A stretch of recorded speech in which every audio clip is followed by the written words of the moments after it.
ठीक कहा विजय जी ने, उसके पहले कई आतंकी आए जिसने इस भारत को, जो सोने की चिड़िया बना था, उस भारत को लूटने का काम किया।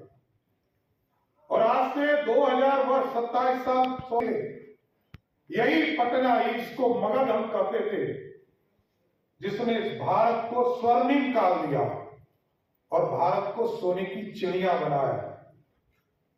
और सब आए, आतंकी आए, अंग्रेज आए, मुगल आए, सबने लूटा। लेकिन आज जब हम 50वें संविधान हत्या दिवस मना रहे साथियों, तो आज देश में, इस देश के प्रधानमंत्री जी भारत को सर ऊंचा करने का काम कर रहे हैं। जो अर्थव्यवस्था हमारी थी, हम जो 11वें स्थान पर खड़े थे, आज देश के प्रधानमंत्री आदरणीय नरेंद्र मोदी जी के नेतृत्व में ये भारत 11वें स्थान से 4थे स्थान पर आया। और आज मेकिंग इंडिया का सपना पूरा हो रहा है और मेकिंग इंडिया के तहत सोने का शेर बनाया जा रहा है, जो दुनिया में दहाड़ने का काम कर सकेगा। ये भारत बढ़ेगा और ये भारत बढ़ेगा। और इसलिए हमें लगता है कि भारत बढ़ेगा कि आप सोचिए, आज तो हम सोचते भी हैं कि भगवान राम का यदि किसी किताब में नाम, फोटो डाल दे तो इस देश में एक अलग बवाल हो जाएगा। लेकिन बाबा साहब भीमराव अम्बेडकर ने संविधान की पहले पृष्ठ पर भगवान राम को स्थापित किया। इसलिए स्थापित किया कि उनके सगे पिता ने उनको वनवास दिया और वो हंसते हुए 14 वर्षों तक वनवास काटने का काम किया। आप सोचिए, इससे बड़ा मर्यादा पुरुषोत्तम राम कोई नहीं हो सकता, कोई मर्यादा नहीं निभा सकता।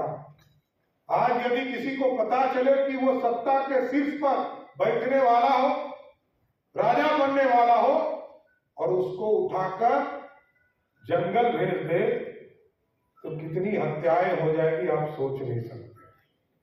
लेकिन स्वयं के पिता, जिसने जन्म दिया, जिसके जन्म के लिए कितने साधु संतों से मिलने का काम किया, और इस सारी संरचना को बाबा साहब भीमराव अम्बेडकर ने मर्यादा पुरुषोत्तम राम बनाया। इनके आदर्श आज भी प्रभु श्री राम है। और याद कीजिए साथियों, इस देश में जो संविधान बदलने का काम भी इस देश में हुआ, 1975 में ही संविधान, उसके पहले सेकुलर शब्द नहीं था। मूल भावना में कहीं भी सेकुलर शब्द नहीं था। 1975 में ही पहली बार जब इस देश में इमरजेंसी था, तो सेकुलर शब्द लाने का। आपको एक मोचीराम दयाल का बेटा जेपी आंदोलन में गया और वापस नहीं लौटा, पुलिस उठा ले गई, कोई सुनवाई नहीं हुई, प्रेस चुप, क्योंकि उसके अधिकार को छीन लिया।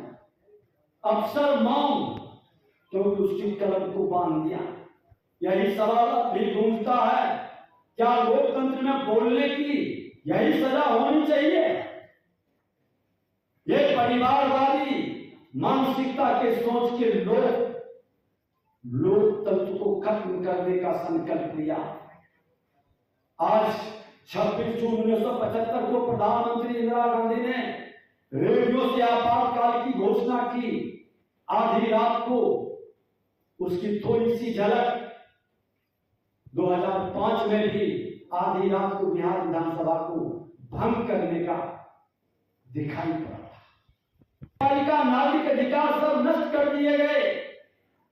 सुप्रीम कोर्ट के निर्णय को पलटा जा सके, क्योंकि उनको 6 साल के लिए भी बताया गया कि चुनाव लड़ने पर बैन कर दिया।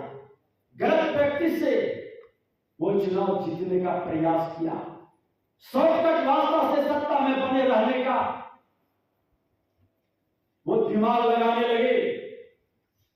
जनता के जान से ज्यादा कीमती प्रधानमंत्री पद हो गया, जिसे बचाने के लिए हर बलिदान देने को वो तैयार हो, लोगों को करने लगे।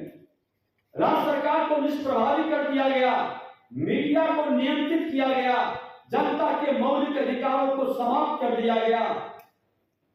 आपातकाल के दौरान 1,11,000 से अधिक लोगों को बिना मुकदमा के जेल में डाल दिया गया। यह राजशाही प्रवृत्ति, तानाशाही, हिटलरशाही, हम लोग भी बड़े कम उम्र के थे, लेकिन थोड़ी यादें हैं कि छोटे बच्चों को हाथ में राष्ट्रीय ध्वज देकर गली में प्रभात फेरी निकालता था कि गली गली में शोर है, उसके आगे की लाइन आपके अभिभावक